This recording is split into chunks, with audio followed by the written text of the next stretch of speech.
Hello everyone.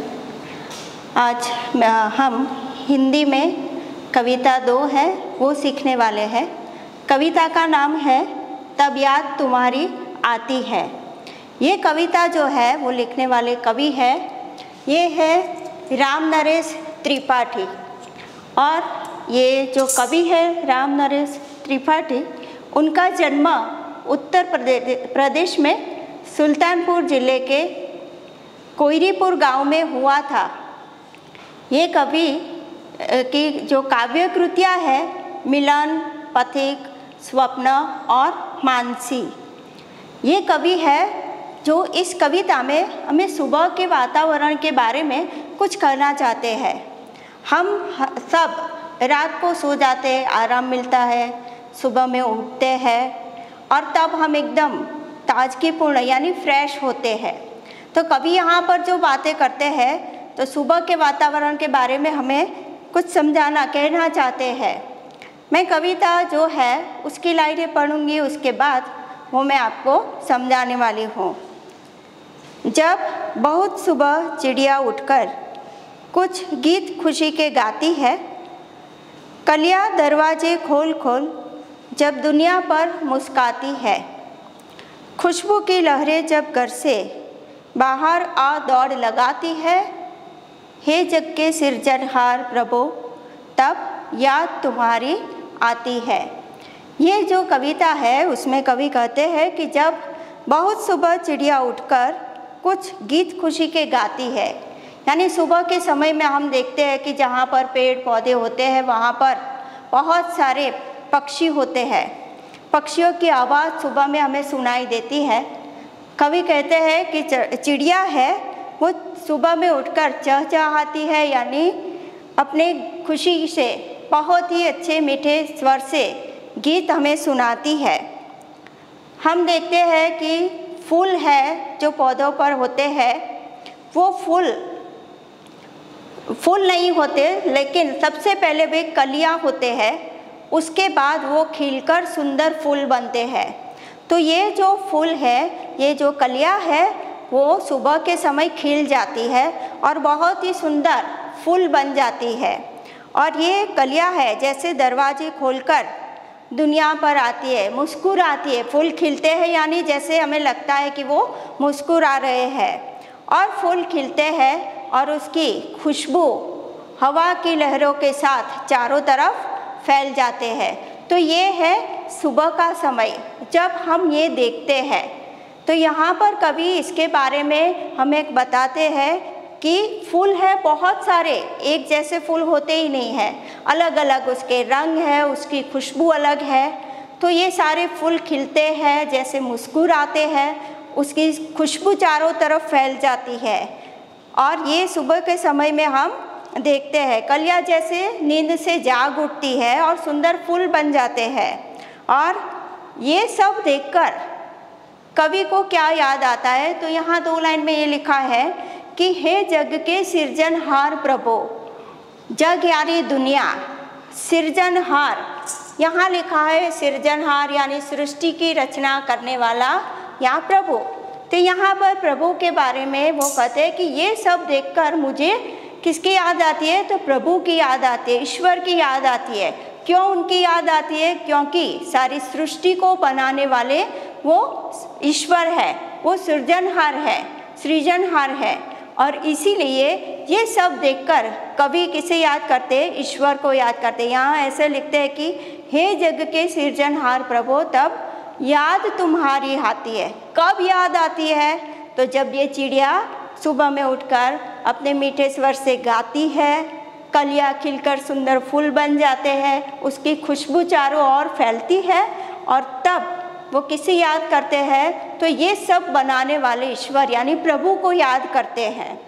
अब आगे हम देखते हैं, जब छमछम बूंदें गिरती है, बिजली चमचम कर जाती है, मैदानों में वन बागों में जब हरियाली लहराती है, जब ठंडी ठंडी हवा कहीं से मस्ती ढोकर लाती है, हे जग के सिरजनहार प्रभु तब याद तुम्हारी आती है। अब यहाँ कवि बात करते हैं एक ऋतु की, कौन सी? तो यहाँ पर लिखा है जब छमछम बूंदें गिरती है, बिजली चमचम कर जाती है। तो ये सब कब होता है? तो वर्षा ऋतु में। तो यहाँ पर कवि अब ऋतुओं की बात करते हैं, वर्षा ऋतु की बात करते हैं। वह कहते हैं कि हमें पता है कि उसके पहले गर्मी होती है, गर्मी में सारे पेड़ पौधे सूख जाते हैं।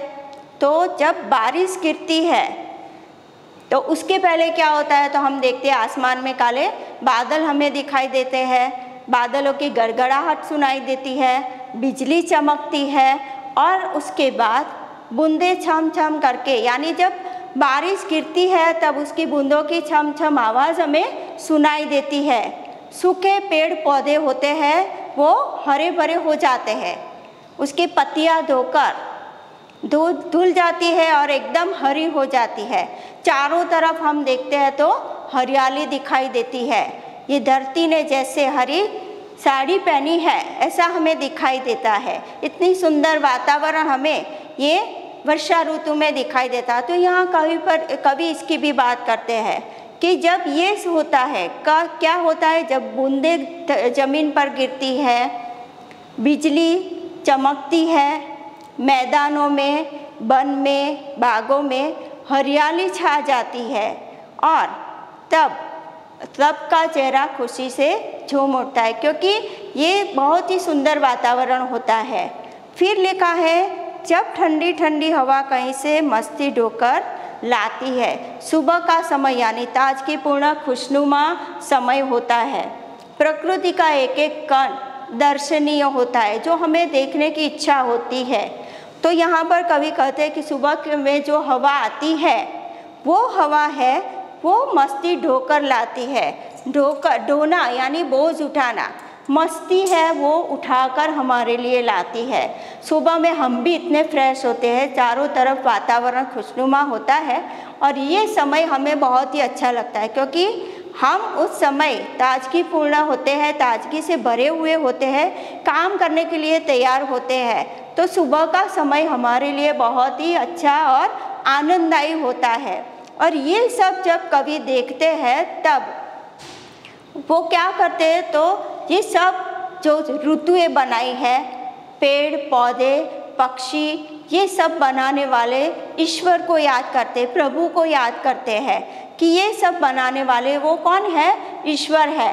और अब हम ये सोचें कि ईश्वर ने, यहाँ तो कवि ने इतनी ही बात की है कविता में, पक्षी के बारे में, फिर वर्षा ऋतु के बारे में कहा है, फूलों के बारे में कहा है, लेकिन इसके अलावा बहुत सारी ऐसी चीज़ें हैं जो ईश्वर ने बनाई है। हम देखते हैं नदियाँ है, झरने हैं, पर्वत है, प्राणी है, ये सब बनाने वाले ईश्वर है। अगर आप बैठकर सोचो कि ईश्वर ने किस तरह से ये बनाया और इतनी सुंदर दुनिया ईश्वर ने हमारे लिए दी है, तो यहाँ कवि यह कहते हैं कि सुबह का जो समय है वो हम सब के लिए खुशनुमा होता है और इसका वर्णन ये कविता में कवि करते हैं। अब हमें ये सोचना है कि आप भी जब कहीं जाते हो, बाहर जाते हो, कई बार ऐसा होता है कि घूमने के लिए हम बाहर जाते हैं तो वो जहाँ पर ऐसे प्राकृतिक दृश्य हमें दिखाई दे, ऐसी जगह हम पसंद करते हैं। क्यों? क्योंकि वहाँ पर ये सब हमें मिलता है जिससे हमारा मन खुश हो जाता है। तो हमें ये सोचना है कि हमें प्रभु की याद कब आती है, हम क्या देखते हैं तो हम ईश्वर को याद करते हैं। आप भी सोचो कि आप क्या ऐसा देखते हैं कि आप तब ईश्वर को याद करते हैं। बहुत सारी ऐसी चीज़ें हैं जो ईश्वर ने बनाई है, उसमें से कुछ चीज़ें हैं जो आपको भी बहुत अच्छी लगती होगी। तो आपको ये सोचना है कि आप ये सब देखते हैं जो ईश्वर ने बनाया है, तो उसमें से आप क्या देखते हैं तब ईश्वर को याद करते हैं। सबसे बड़ा कि हमें भी बनाने वाले ईश्वर ही है, तो हमें ये सोचना है और उनका धन्यवाद करना है। धन्यवाद।